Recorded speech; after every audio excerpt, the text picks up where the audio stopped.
Hi అండి, welcome to our Surya's food and beauty channel. నేను మీ Suryachandrika. Hello అండి, అందరికీ నమస్కారం. అందరూ ఎలా ఉన్నారు? బాగున్నారా? నేనైతే చాలా బాగున్నాను. మీ అందరూ కూడా బాగుండాలని మనస్ఫూర్తిగా కోరుకుంటున్నాను. లాస్ట్ టైం మనం వీడియోలో ఎన్నో ఆరోగ్య ప్రయోజనాలు కలిగించేటటువంటి నేరేడు పండ్ల వెనిగర్ని ఎలా ప్రిపేర్ చేసుకోవాలో చూసాం కదా.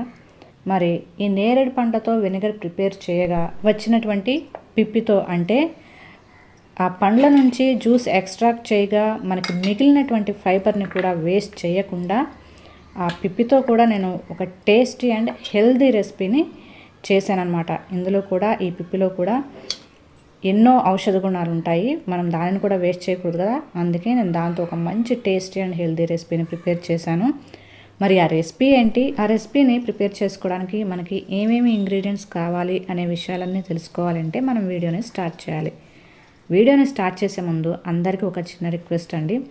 ఫస్ట్ టైం కనుక ఎవరైనా మన ఛానల్ని చూస్తున్నట్లయితే మన ఛానల్లో ఉన్నటువంటి వీడియోస్ అన్నీ ఒకసారి చెక్ చేయండి. వీడియోస్లో ఉన్నటువంటి కంటెంట్ కనుక మీకు నచ్చితే తప్పనిసరిగా మన ఛానల్ని సబ్స్క్రైబ్ చేసుకోండి. అలానే పక్కన ఉన్న బెల్ ఐకాన్ కనుక క్లిక్ చేశారంటే నేను వీడియోస్ పోస్ట్ చేసిన వెంటనే నేను వచ్చేసాను అంటూ నా వీడియోస్ మిమ్మల్ని పలకరిస్తాయన్నమాట. మరి ఆలస్యం చేయకుండా మనం వీడియోని స్టార్ట్ చేసుకుందాం. లాస్ట్ టైం జామున్ ఫ్రూట్స్ నుంచి జ్యూస్ని ఎక్స్ట్రాక్ట్ చేసుకొని జామున్ వెనిగర్ని ప్రిపేర్ చేసుకున్నాము. దీనివల్ల చాలా ఆరోగ్య ప్రయోజనాలు ఉన్నాయి. అవన్నీ కూడా నేను ఆ వీడియోలో ఎక్స్ప్లెయిన్ చేశాను.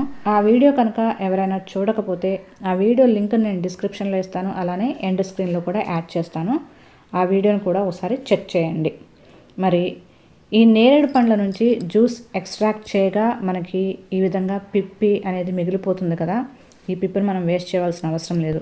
ఈ పిప్పంతా వేస్టే కదా, పడేయచ్చు కదా అని మీరు అందరూ అనుకోవచ్చు.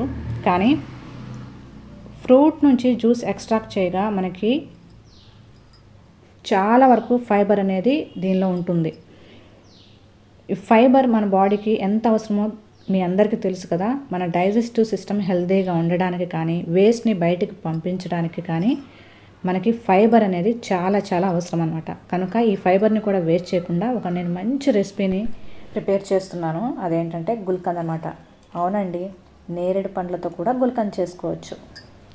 ముందైతే ఈ రెసిపీ కోసం నేను ఆ పల్ప్ నుంచి, అంటే వచ్చిన ఫైబర్ నుంచి అన్ని గింజల్ని వేరు చేసేసి అదంతా కూడా, ఆ పల్ప్ అంతా కూడా నేను మంచిగా ఎండలో ఎండబెట్టుకున్నాను అనమాట. ఎండలో అంటే ఎండలో కాదండి, కాస్త షేడ్లో అనమాట ఆరబెట్టేసుకున్నాను. ఎండలో ఎండబెట్టకూడదు, కాస్త నీడలోనే, అంటే కొంచెం ఎండ షేడ్ వస్తుంది కదా, అక్కడ నేను ఆరబెట్టేసుకున్నాను అనమాట. ఏమాత్రం తడి లేకుండా ఈ విధంగా గలగలలాడేటట్టు మనం దీన్ని ఆరబెట్టుకోవాలి. తడి ఉందంటే మాత్రం మనకి ఈ రెసిపీ పాడైపోతుంది. తడి లేకుండా మనం చక్కగా ఆరబెట్టుకుంటే ఎంత కాలమైనా సరే ఇది నిల్వ ఉంటుందండి, అస్సలు పాడవదనమాట. ఇది దాదాపు 6 నెలలు 7 నెలలు అయినా సరే ఇది నిల్వ ఉంటుంది. చూడండి, ఇక్కడైతే నేను మంచిగా ఆరబెట్టుకున్నాను కదా. ఇలా ఆరబెట్టుకున్నటువంటి నేరేడు పండ్ల పల్ప్ని నేను ఒక గ్లాస్ జార్లోకి యాడ్ చేసుకుంటున్నాను. నేను వాడుతున్నటువంటి గ్లాస్ జార్ కూడా స్టెరిలైజ్ చేసుకున్నానండి. మీరు కూడా ఇలాంటి రెసిపీస్ చేసుకునేటప్పుడు తప్పనిసరిగా స్టెరిలైజ్ చేసినటువంటి కంటైనర్స్ మాత్రమే యూజ్ చేయండి. లేదంటే మాత్రం మనం చేసేటటువంటి రెసిపీస్ అనేవి పాడైపోతాయన్నమాట. నేనైతే ఇక్కడ పల్ప్ అంతా కూడా గ్లాస్ జార్లోకి యాడ్ చేసేసుకున్నాను. నెక్స్ట్ దీనిలోకి మనం యాడ్ చేసుకోవాల్సినటువంటి ఇంగ్రీడియంట్ సోంపు. నేను ఇక్కడ 2 టీ స్పూన్ల వరకు సోంపుని యాడ్ చేసుకుంటున్నాను. సోంపు కూడా మన ఆరోగ్యానికి చాలా మంచిది, మన డైజెషన్కి చాలా హెల్ప్ అవుతుందన్నమాట సోంపు అనేది. ఇలా 2 స్పూన్ల వరకు సోంపుని అయితే యాడ్ చేసుకుంటున్నాను.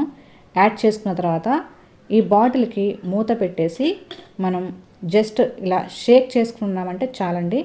లోపల సోంపు అంతా కూడా స్ప్రెడ్ అయిపోతుంది బాటిల్లోకి. స్పూన్తో కలపవలసిన అవసరం లేదు. చూసారా, ఇక్కడ మనకి సోంపు బాటిల్ అంతా కూడా స్ప్రెడ్ అయిపోయింది కదా. జస్ట్ షేక్ చేసుకుంటే సరిపోతుంది.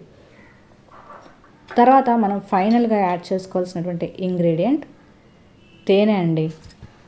ఈ రెసిపీకి తేనె కాస్త ఎక్కువగానే పడుతుంది. ఈ బాటిల్ మునిగేంత వరకు, బాటిల్ కాదు సారీ, ఈ నేరేడు పండ్ల పల్ప్ అంతా మునిగేంత వరకు కూడా మనం తేనెని యాడ్ చేసుకోవాలి.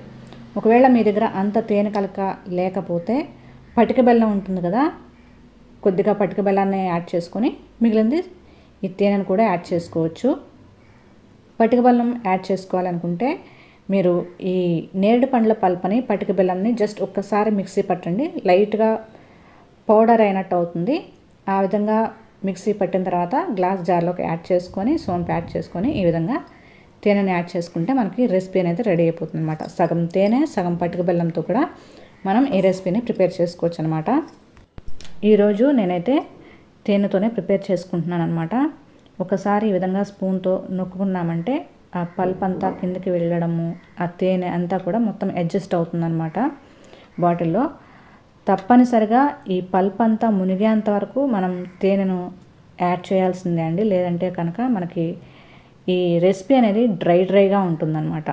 కనుక ఇలా కలుపుకుంటూ పల్ప్ అంతా మునిగేంత వరకు మనం తేనెని యాడ్ చేసుకోవాలి. ఈ విధంగా తేనెను కూడా యాడ్ చేసుకున్న తర్వాత ఈ బాటిల్కి మూత పెట్టేసి 15 రోజుల పాటు పక్కన పెట్టేసేయాలండి. 15-20 రోజుల పాటు పక్కన పెట్టేసామంటే మనకి లోపల పల్ప్ అంతా కూడా చక్కగా తేనెను పీల్చుకొని సాఫ్ట్గా అయిపోతుంది అనమాట. నేనైతే 1 నెల రోజులు పక్కన పెట్టేశానండి. 1 నెల రోజుల తర్వాత మీకు చూపిస్తున్నాను చూడండి. మంచిగా ఈ నేరేడు పండ్ల పల్ప్ అంతా కూడా తేనెను పీల్చేసుకుంది, చక్కగా జ్యూసీగా తయారైపోయింది అనమాట మనకి ఈ రెసిపీ అనేది. చూస్తున్నారు కదా, మీకు వీడియోలో క్లియర్గా తెలుస్తుంది. చాలా టేస్టీగా ఉంటుందండి ఈ రెసిపీ. సేమ్ గుల్కంద్ చేసినటువంటి ప్రాసెస్లోనే మనం ఈ నేరేడు పండ్లతో కూడా చేసుకున్నాం అనమాట. జామున్ గుల్కంద్ అనమాట. నార్మల్గా అందరూ గులాబీ పువ్వులతో గుల్కంద్ చేసుకుంటూనే ఉంటారు కదా, ఒక్కసారి డిఫరెంట్గా మీరు నేరేడు పండ్లతో ఈ విధంగా గుల్కంద్ చేసుకొని చూడండి. టేస్ట్ అయితే చాలా బాగుంటుంది. హెవీగా తిన్నప్పుడు ఒక్క స్పూన్ కనుక ఈ నేరేడు పండ్ల గుల్కంద్ తిన్నామంటే చక్కగా పొట్టంతా కూడా లైట్గా అయిపోతుంది అనమాట, వెంటనే తేన్పులు వచ్చేస్తాయి. ఈ జామున్ గుల్కంద్లో కూడా మంచి హెల్త్ బెనిఫిట్స్ ఉన్నాయండి. టేస్ట్ కూడా చాలా బాగుంటుంది. నోట్లో నములుతుంటే మనం దీనిలో వేసుకున్నటువంటి ఒక్కొక్క ఇంగ్రీడియంట్ ఫ్లేవరు మనకు క్లియర్గా తెలుస్తుందండి. మనము ఈ జామున్ వెనిగర్ చేసేటప్పుడు దానిలో లైట్గా బ్లాక్ సాల్ట్ వేసుకుంటాం కదా, ఆ బ్లాక్ సాల్ట్ ఫ్లేవరు, నేరేడు పండ్ల ఫ్లేవరు, సోంపు ఫ్లేవరు, తేనె ఫ్లేవరు అన్నీ క్లియర్గా 1 by 1 మనకి క్లియర్గా తెలుస్తాయి. నోరు కూడా చాలా ఫ్రెష్గా ఉంటుందన్నమాట. ఇది డైలీ 1 స్పూన్ తిన్నామంటే మన డైజెషన్కి చాలా హెల్ప్ అవుతుందన్నమాట. మరి చూశారు కదా నేరేడు పండ్లతో గుల్కంద్ని ఏ విధంగా ప్రిపేర్ చేసుకోవాలో. మీకు నచ్చిందా? నచ్చితే కనుక ఎప్పుడు రెగ్యులర్గా చేసుకునేటువంటి గులాబీ రేకులతో చేసుకునే గుల్కంద్ కాకుండా మీరు కూడా డిఫరెంట్గా ఈ విధంగా నేరేడు పండ్లతో ట్రై చేసి చూడండి. ఈ వీడియో కనుక మీకు నచ్చితే తప్పనిసరిగా వీడియోని లైక్ చేయండి. అలానే మీ ఫ్రెండ్స్ అండ్ ఫ్యామిలీ మెంబర్స్కి కూడా షేర్ చేయండి. దాంతోపాటు కొత్త వాళ్ళు ఎవరైనా మన ఛానల్ని చూస్తున్నట్లయితే మన ఛానల్ని తప్పనిసరిగా సబ్స్క్రైబ్ చేసుకోండి. Thank you for watching. Keep smiling and be healthy. ఎప్పుడూ నవ్వుతూ ఆరోగ్యంగా ఉండండి.